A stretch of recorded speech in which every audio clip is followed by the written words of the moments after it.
Mais qu'est-ce qu'ils font les ados sur Internet? Mais ils font quoi ces jeunes sur Internet? Mais ils font quoi les ados sur Internet? Mais qu'est-ce qu'ils font les ados sur Internet, ces Mais ados qu'est-ce qu'ils font les ados sur Mais Internet qu'est-ce qu'ils font ces ados sur Internet? Cyber, les ados témoignent. Héloïse Dupin de Saint-Cyr.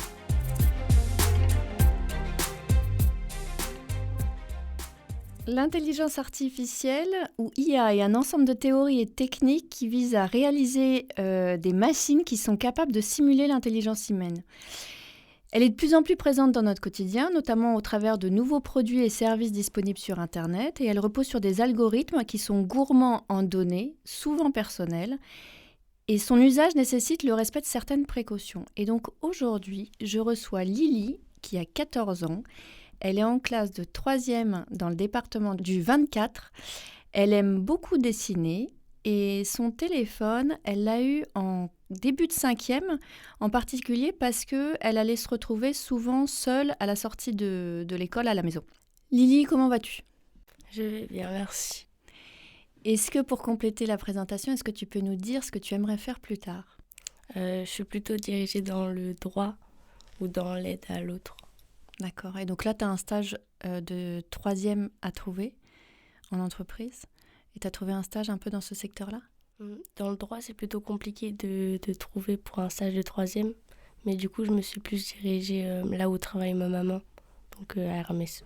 C'est super. Donc aujourd'hui, ton téléphone, tu as accès à des réseaux sociaux. Est-ce que tu peux me dire lesquels ? Principalement Instagram, TikTok et des jeux normaux. Comme je sais pas exactement le nom, mais c'est des jeux interactifs ou comme Plateau, qui est une appli où on peut jouer à plusieurs jeux de société avec d'autres personnes. C'est des jeux de société qui ressemblent à quoi, par exemple ?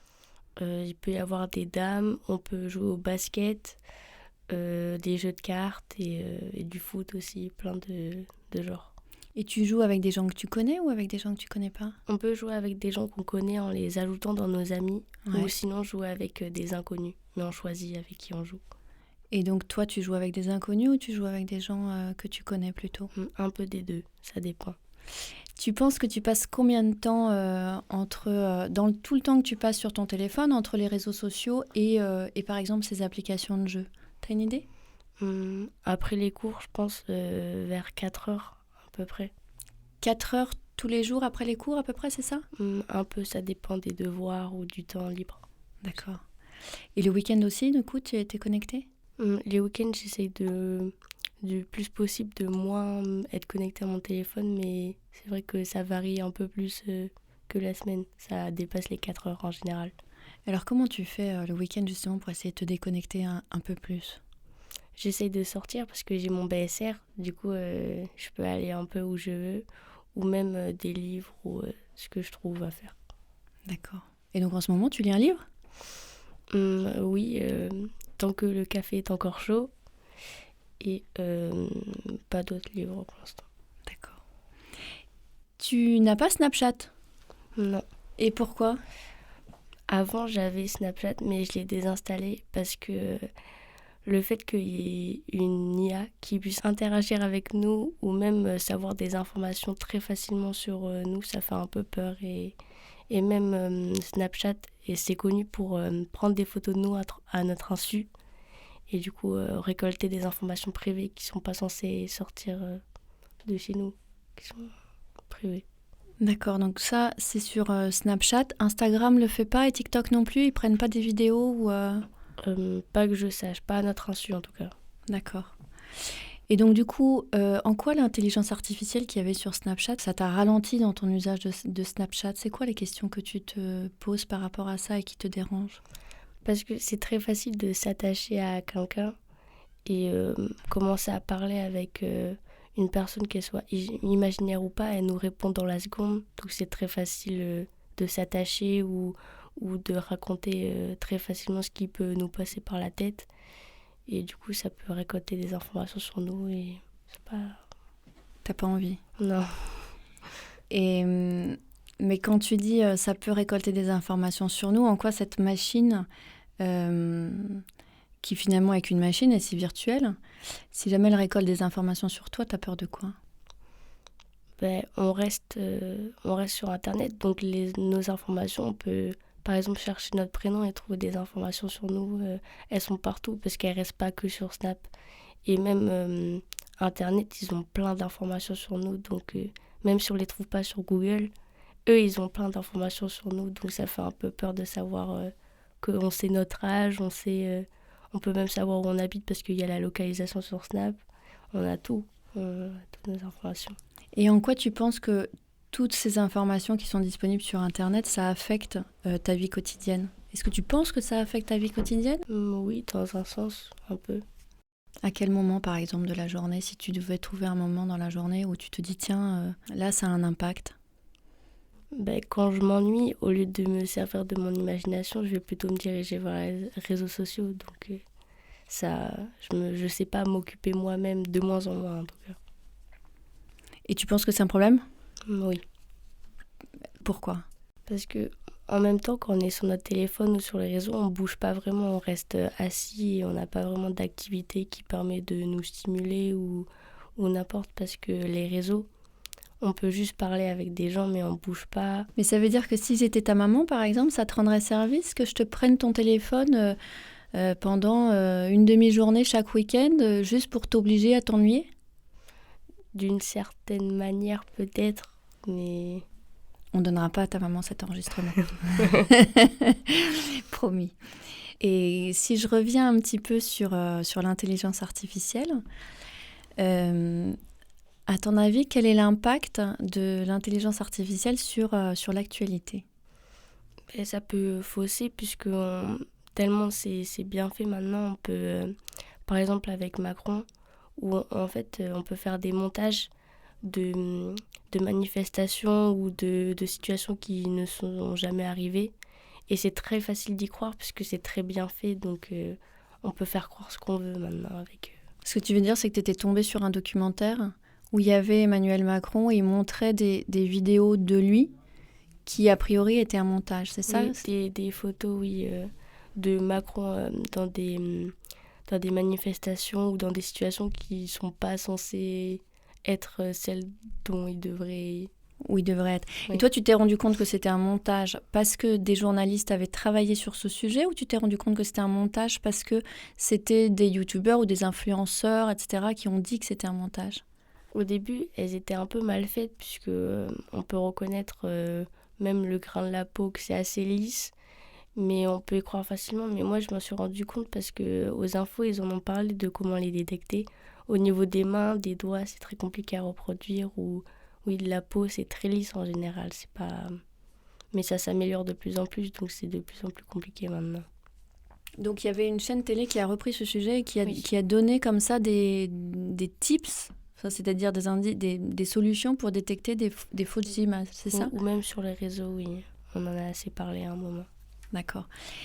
Donc ça veut dire que du coup, là aujourd'hui, ça veut dire que avec tout ça, tu es très consciente que, on dirait en tout cas, que tu es très consciente des fake news, que toutes les images peuvent être transformées, que les voix peuvent être aussi transformées, etc. Tout ça. Et est-ce que ça t'inquiète pour ton avenir ? Oui, parce que ça s'améliore de plus en plus vite et c'est vrai que c'est assez perturbant aussi. Et oui, ça m'inquiète pour le futur. Qu'est-ce que tu imagines ? Même ça peut remplacer certains dessinateurs ou artistes parce que parfois on met juste des mots-clés et ça nous fait une peinture ou un vrai dessin qui peut vraiment beaucoup plaire et ça pourrait fausser un peu. Tu trouves que ça peut prendre la place ou quoi ? C'est complémentaire pour toi, le fait de justement avoir une IA qui dessine à ta place, puisqu'en l'occurrence, tu aimes beaucoup le dessin, donc ça te touche directement. Tu te dis qu'il n'y aura plus de place pour les vrais dessinateurs ? C'est complémentaire, mais ça va prendre, je pense, beaucoup de place jusqu'à ce que les gens qui dessinent vraiment n'existeront de moins en moins. Ce sera de plus en plus rare. Ce sera plus facile d'accéder à un dessin fait d'une IA que d'un vrai dessin fait main. Oui, ça va aller effectivement plus vite. Alors, pour reprendre un petit peu ton sujet, il y avait Raphaël Enthoven. Tu connais cet homme-là ? Non. C'est un philosophe qui intervient beaucoup sur les radios, etc. et qui a fait face à ChatGPT sur l'épreuve de philosophie du bac cette année-là, en 2023. Et bon, le résultat, l'intelligence artificielle a été largement battue face à lui, qui écrivait donc à la main. Pendant que les lycéens étaient en pleine épreuve de philosophie du bac, tu as Raphaël Enthoven qui a fait l'objet d'une expérience. Donc, il a également passé l'épreuve en duel avec ChatGPT dans le but de savoir qui saurait répondre au mieux à la question « Le bonheur est-il une affaire de raison ?» Donc, lui, il aurait mis 1h30 pour rendre sa copie. ChatGPT a mis à peine 30 secondes ou 1 minute, tu vois. Mais par contre, Raphaël Enthoven a eu 20 sur 20 et ChatGPT a eu 11 sur 20. Donc le contenu était quand même bien en deçà pour ChatGPT. Pour autant, 11 sur 20, c'est pas 0, quoi. D'accord ?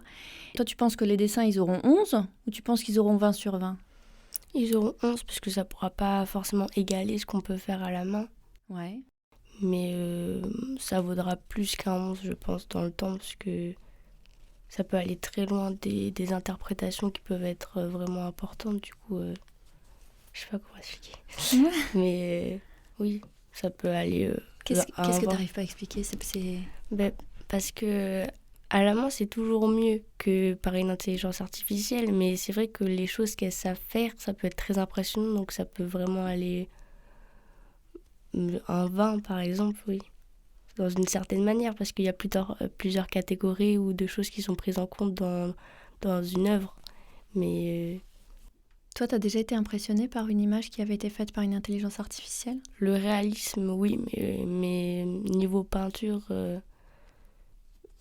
je pense pas que ça pourra remplacer quelqu'un qui peint vraiment à la main, parce que c'est pas la même chose. Et est-ce que tu penses que les émotions qui peuvent sortir d'une image de l'IA sont les mêmes qu'un dessin ou une toile faite à la main ? Pas forcément, puisque l'IA elle se référence à ce que nous, on la nourrit avec nos informations quand on lui répond. Alors qu'un humain, quand il va peindre un tableau, il va faire avec son cerveau. Il va réfléchir avec lui-même, il va transmettre ses émotions, alors que l'IA, elle n'a pas vraiment d'émotions, elle a juste à reproduire, mais pas autant qu'un humain lui-même. Dans des sujets qui sont moins artistiques, par exemple toi qui as envie de faire du droit, est-ce que tu penses que l'intelligence artificielle peut te rendre service ou pas, justement ? Comment est-ce que tu perçois ça ?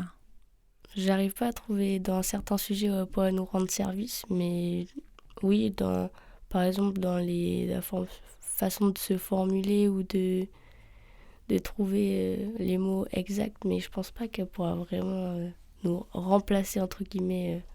D'accord. Est-ce que tu as l'impression d'être addict à ton téléphone ? Oui, dans certains moments, oui. C'est dans la communication, quand j'ai pas mon téléphone, ce qui m'embête, c'est pas de pas pouvoir regarder des vidéos ou de passer le temps, c'est plutôt parler avec des gens, tout ce qui est social, parler avec mes amis, c'est ça qui me manque le plus quand j'ai pas mon téléphone.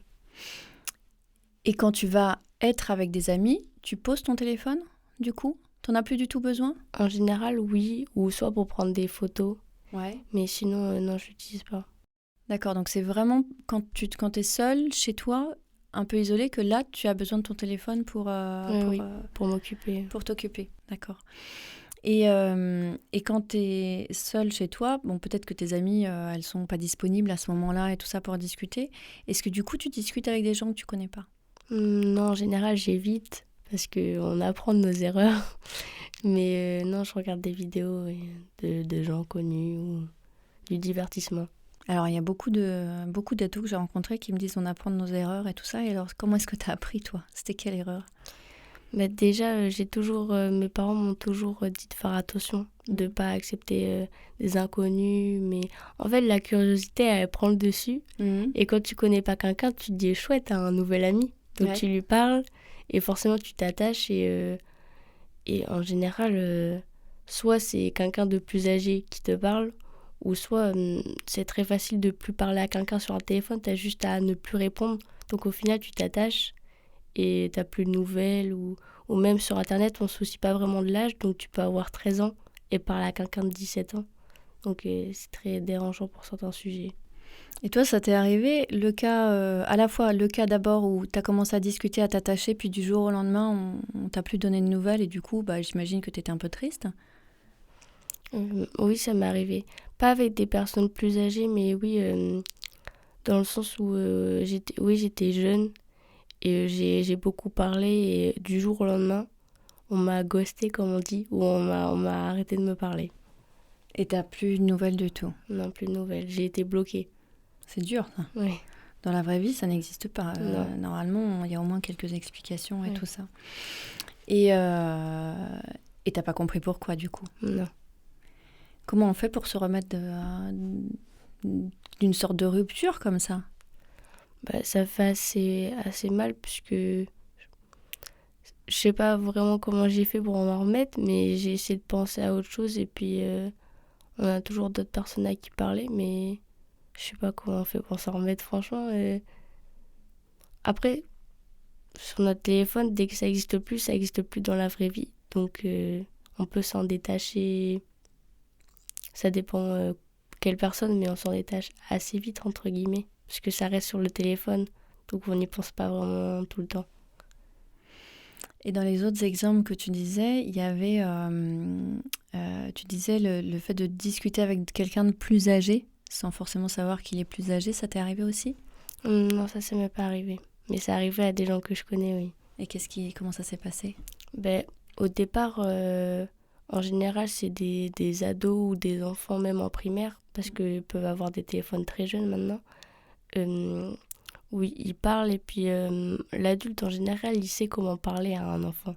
Donc il lui parle comme il sait que ça va lui plaire de répondre à certaines choses. Et du coup, l'enfant, il va s'attacher et au final, quand on va l'apprendre que c'est une personne âgée, en général, ça fait un petit choc quand même. Mais du coup, l'adulte, il parle plus à l'enfant puisque maintenant, il s'est fait découvrir. Donc, c'est un peu dangereux. Et en général, l'enfant, oui, c'est assez perturbant. C'est brutal. Oui. Et la personne que tu connais, comment est-ce qu'elle l'a pris? Elle en a parlé à ses parents? Non, elle avait honte. Et elle en a parlé du coup à ses copines? Oui. Et quelle a été la réaction des copines, tu te rappelles? On connaissait ça, donc on s'y attendait un peu, entre guillemets. Mais oui, c'est vrai que c'est assez choquant de connaître une personne à qui ça arrive. On entend toujours parler aux infos de ça, mais on n'a jamais vraiment connu quelqu'un de proche à qui ça arrivait. Et c'est vrai que c'est assez perturbant. Comment est-ce que cette jeune fille, elle s'est rendue compte que la personne était plus âgée, tu te rappelles? Non, je ne me rappelle plus, mais je sais juste qu'elle s'en est rendue compte, je ne sais pas vraiment comment. Ouais. Mais, oui. C'est très brutal et c'est décevant, quoi. Oui. C'est décevant, en fait, c'est presque une agression, hein. En fait, un truc comme ça, c'est un gros mensonge.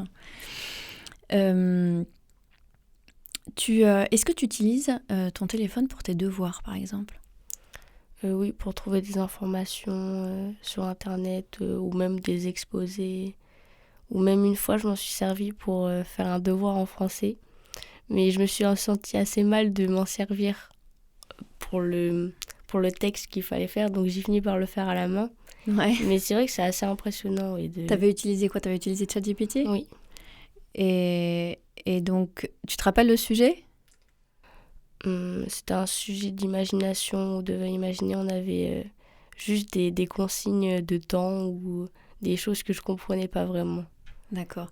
Et est-ce que, en utilisant le résultat de ChatGPT, est-ce que ça t'a donné une base de travail, par contre? Sans forcément remettre ça au professeur, mais est-ce que ça t'a permis d'avoir une structure, peut-être? Au niveau de l'imagination, oui. Ou même... oui, ça m'a servi un peu d'imaginer un autre sujet qui se rapprochait de ça, mais qui venait quand même de moi. Mais au niveau des conjugaisons ou de quoi que ce soit, ça m'a pas trop épaulé, entre guillemets. C'est-à-dire au niveau des conjugations? Mais dans le sens où les choses qui étaient données par les consignes, elles n'étaient pas soulignées dans le texte, donc je savais pas vraiment de quels mots ça parlait qu'il fallait exactement. D'accord, ok. Et ça, c'était il y a combien de temps? C'était en 5e, 4e, 3e, tu te rappelles? C'était l'année dernière quand ça a commencé à être connu. Donc en 4e? Oui. Ok. Est-ce que tu parles d'Internet avec tes parents, sur les choses que tu trouves sur les réseaux sociaux, etc., de l'actualité et autres? Moi, pas forcément, mais c'est surtout mes parents, ils m'en parlent parce que même ma mère qui a installé Instagram, c'est vrai que quand elle trouve une vidéo ou même sur Twitter, elle y croit plus facilement que moi. Donc elle est toujours à me dire, à me raconter ce qu'elle a vu. Et c'est vrai que ils ont une certaine naïveté que nous, avec le temps, qu'on n'a plus puisqu'on y est tout le temps, on s'est un peu habitué à reconnaître certains trucs. Mais c'est vrai que certains adultes sont quand même très naïfs sur les réseaux sociaux. Tu penses à quoi? T'as un exemple à nous donner? Des montages, ou même des montages de vidéos, de choses qui n'ont jamais été dites ou d'images, c'est très fréquent quand même. Mais tu te rappelles pas un exemple précis d'un truc qui était arrivé? Non, pas vraiment. Et quand du coup tu t'en ris et que tu dis à ta mère que finalement c'est un montage, quelle est sa réaction?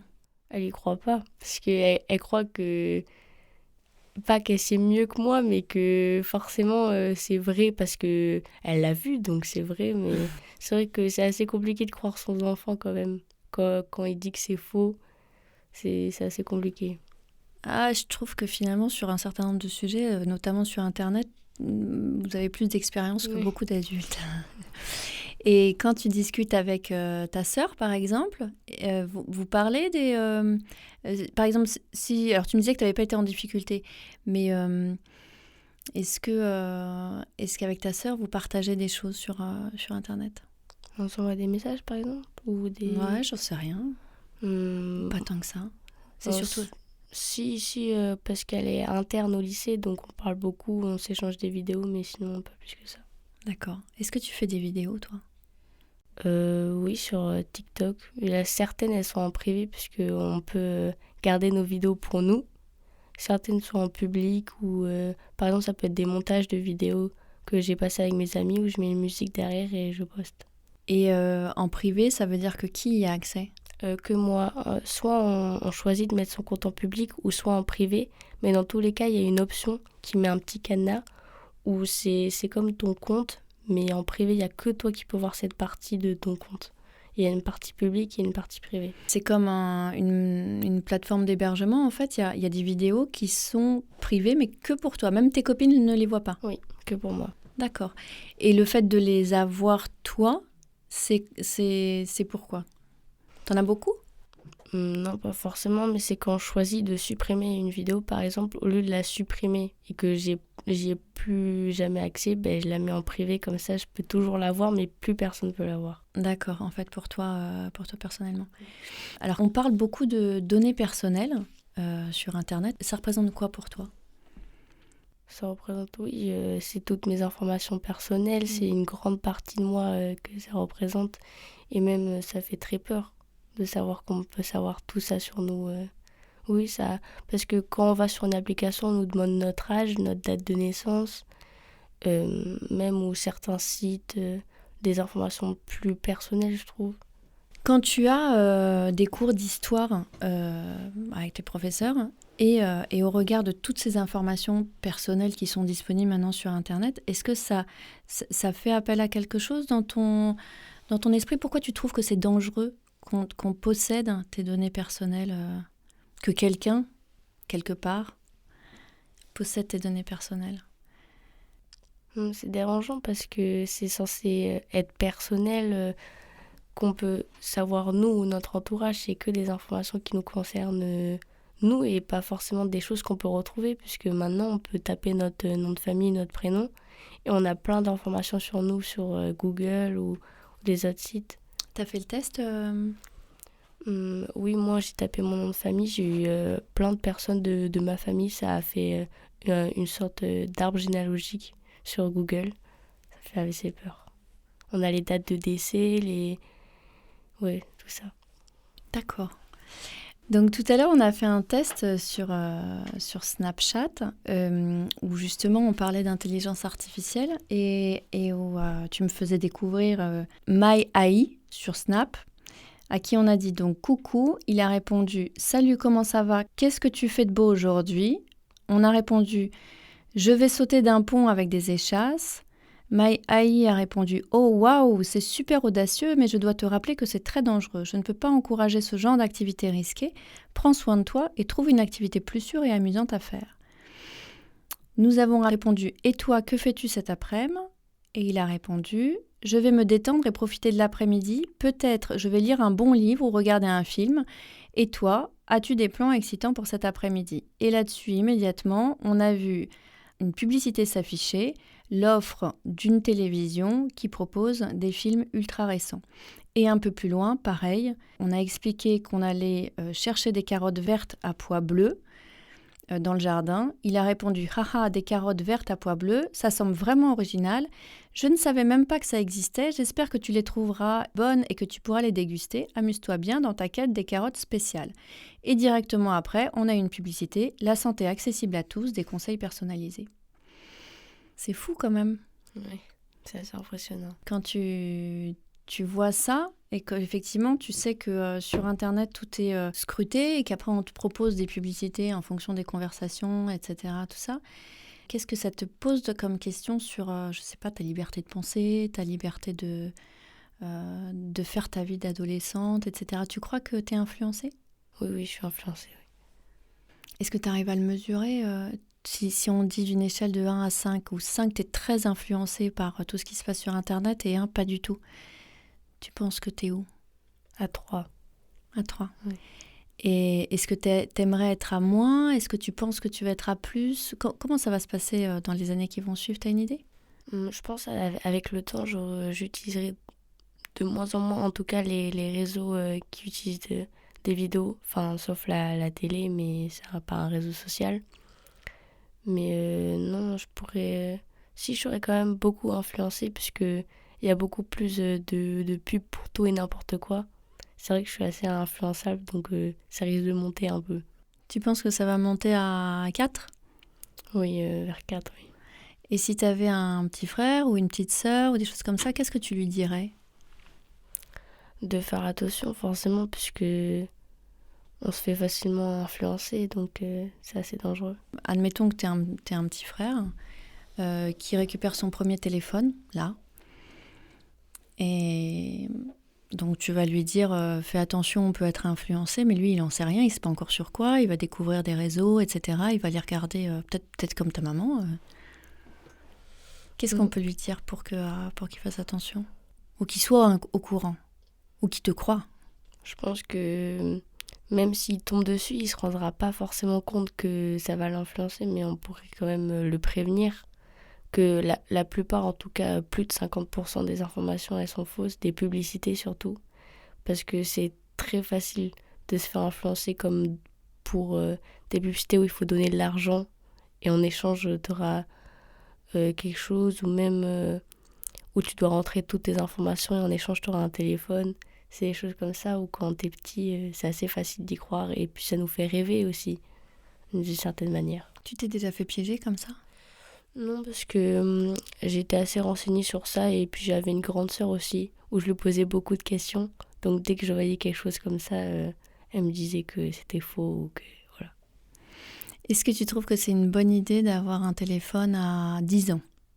Non, 10 ans c'est trop tôt. 11 ans ? 11 ans c'est trop tôt aussi. 12 ans ? 12 ans pour communiquer avec ses parents ou d'autres personnes, oui. Mais peut-être pas pour avoir les réseaux sociaux. C'est encore un peu jeune, je trouve. 13 ans ? 13 ans, oui, ça dépend. En fait, ça dépend de comment réfléchit l'enfant. Pas de sa naïveté, mais ouais, faut savoir comment son enfant il fonctionne. Et puis même, on n'est pas trop sûr de ce qu'il peut faire sur les réseaux, mais tout dépend, je pense. Et 14 ans, ça va ? Pas forcément, puisque même moi, je suis encore très naïve. Enfin, beaucoup moins qu'avant, mais je peux encore croire à certains trucs, donc je pense il n'y a pas vraiment d'âge, mais pour les réseaux sociaux, oui, 14 ans ça va, pour communiquer ou pour regarder des vidéos, ça va. Est-ce que tu te rappelles une situation, grâce à ton téléphone, ça t'a rendue vraiment heureuse d'avoir cet outil-là ? Plateau, puisque j'ai quand même rencontré plein de gens et puis c'est assez amusant de jouer à des jeux où on peut parler avec la personne en même temps, pas en partie vocale, mais avec un chat ou voilà. Et quand tu discutes justement avec ces gens-là, que tu connais du coup pas forcément, si tu penses que tu joues avec une jeune fille de ton âge et que tu découvres qu'en fait c'est un homme de 50 ans, tu crois pas que ça va te faire la même chose que la dernière fois ? Si, ça va être... Je pense que je vais bloquer la personne. Mais c'est vrai que ça m'est déjà arrivé une fois qu'il y a une personne âgée qui me parle sur le plateau, mais c'était assez explicite puisque sa photo de profil, c'était un adulte dessus. Donc je me suis tout de suite pas répondu à ses messages. J'ai juste fini la partie et puis après... Et après t'es partie. Oui. Mais c'est quand même, on a quand même le sentiment de se faire agresser quand on est... Quand on a comme ça quelqu'un qui a rien à voir avec ce qu'il dit être, qui vient jouer avec nous, tu trouves pas ? Oui, ça fait peur aussi. Ouais. Du coup, l'émission touche à sa fin. Merci beaucoup Lily d'avoir été avec nous. Ça va ? Oui, merci beaucoup aussi.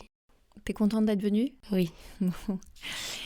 Merci à tous d'avoir écouté Cyber, les ados témoignent. Notre émission est disponible sur les plateformes de podcast comme Deezer. Et pour suivre l'actualité du podcast et nous contacter, c'est sur Instagram cyber_ado au pluriel et sur Facebook cyber-témoignage d'ado.